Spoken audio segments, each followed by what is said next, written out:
There once lived a man and his wife who had long wished for a child, but in vain.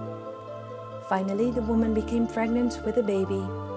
Now there was at the back of their house a little window which overlooked a beautiful garden full of the finest vegetables and flowers.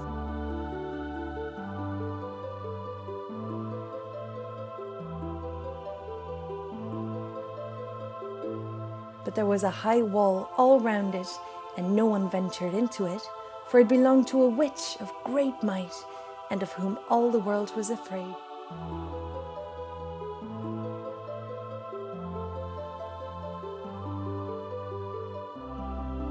One day that the wife was standing at the window and looking into the garden, she saw a bed filled with the finest rampion, and it looked so fresh and green that she began to wish for some, and at length she longed for it greatly. This went on for days, and as she knew she could not get the rampion, she pined away and grew pale and miserable. Then the man was uneasy and asked, "What is the matter, dear wife?"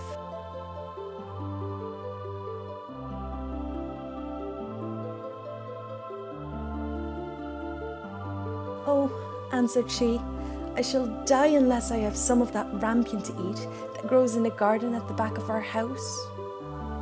The man, who loved her very much, thought to himself, "Rather than lose my wife, I will get some rampion, cost what it will."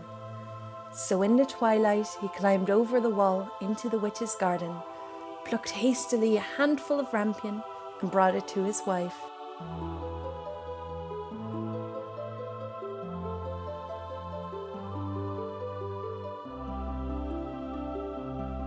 She made a salad of it at once and ate it to her heart's content.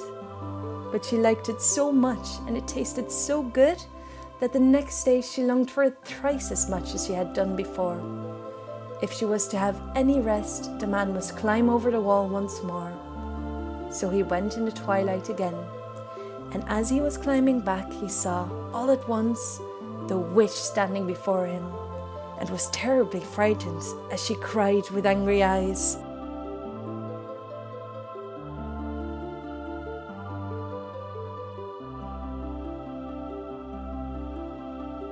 "How dare you climb over into my garden like a thief and steal my rampion? It shall be the worse for you." "Oh," answered he, "be merciful rather than just. I have only done it through necessity, for my wife saw your rampion out of the window and became possessed with so great a longing that she would have died if she had not had some to eat." Then the witch said, "If it is as you say, you may have as much rampion as you like, on one condition. The child that will come into the world must be given to me."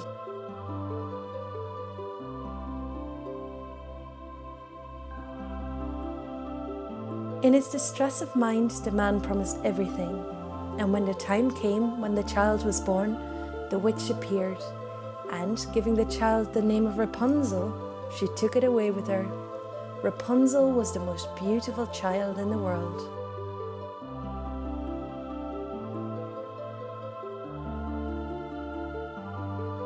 But when she was 12 years old, the witch shut her up in a tower in the midst of a wood, and it had neither steps nor door, only a small window above.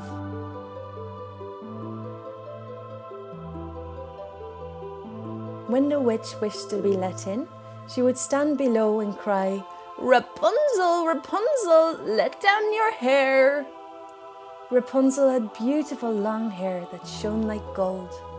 When she heard the voice of the witch, she would undo the fastening of the upper window, unbind the plaits of her hair, and let it down 20 ells below, and the witch would climb up by it.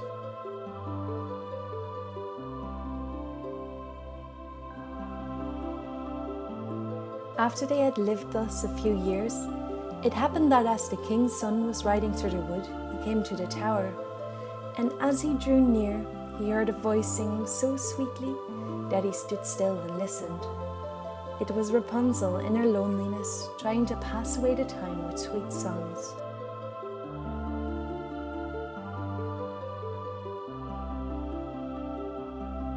The king's son wished to go into her and sought to find a door in the tower, but there was none. So he rode home, But the song had entered into his heart, and every day he went into the wood and listened to it.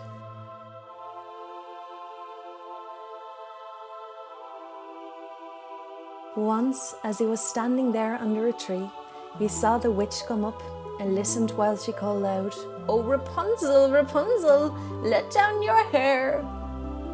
Then he saw how Rapunzel let down her long tresses, and how the witch climbed up by it and went into her. And he said to himself, "Since that is the ladder, I will climb it and seek my fortune." And the next day, as soon as it began to grow dusk, he went to the tower and cried, "Oh, Rapunzel, Rapunzel, let down your hair." And she let down her hair, and the king's son climbed up by it.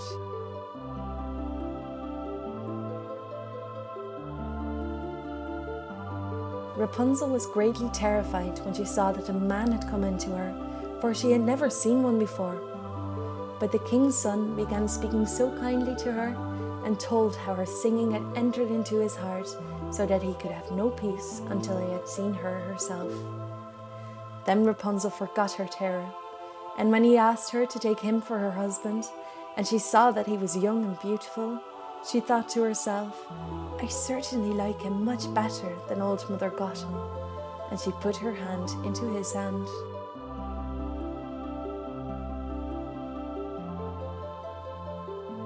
She said, "I would willingly go with thee, but I do not know how I shall get out.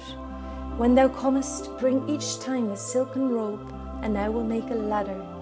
And when it is quite ready, I will get down by it out of the tower, and thou shalt take me away on thy horse." They agreed that he should come to her every evening as the old woman came in the daytime.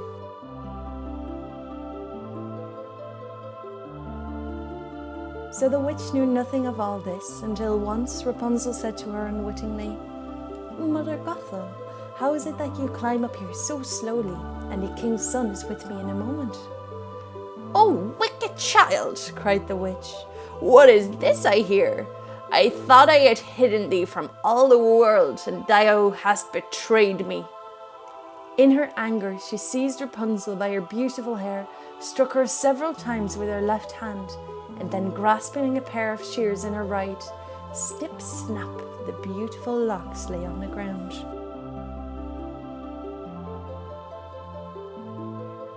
And she was so hard-hearted that she took Rapunzel and put her in a waste and desert place, where she lived in great woe and misery. After a bit of time, she gave birth to twins, a boy and a girl. The same day on which she took Rapunzel away, she went back to the tower in the evening and made fast the severed locks of hair to the window hasp. And the king's son came and cried, "Rapunzel, Rapunzel, let down your hair."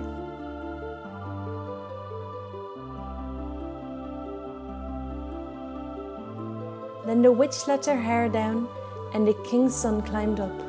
But instead of his dearest Rapunzel, he found the witch looking at him with wicked, glittering eyes. "Aha!" cried she, mocking him. "You came for your darling, but the sweet bird sits no longer in the nest and sings no more. The cat has got her and will scratch out your eyes as well. Rapunzel is lost to you. You will see her no more."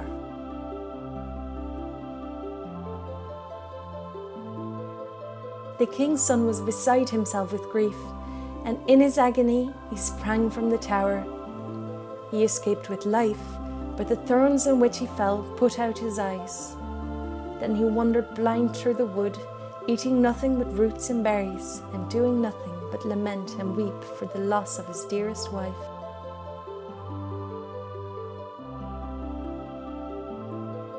So he wandered several years in misery, until at last he came to the desert place where Rapunzel lived with her twin children that she had borne, a boy and a girl.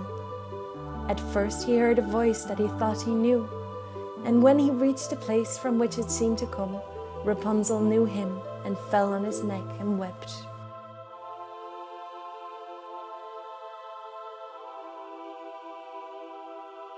And when her tears touched his eyes, they became clear again, and he could see with them as well as ever. Then he took her to his kingdom, where he was received with great joy. And there they lived long and happily.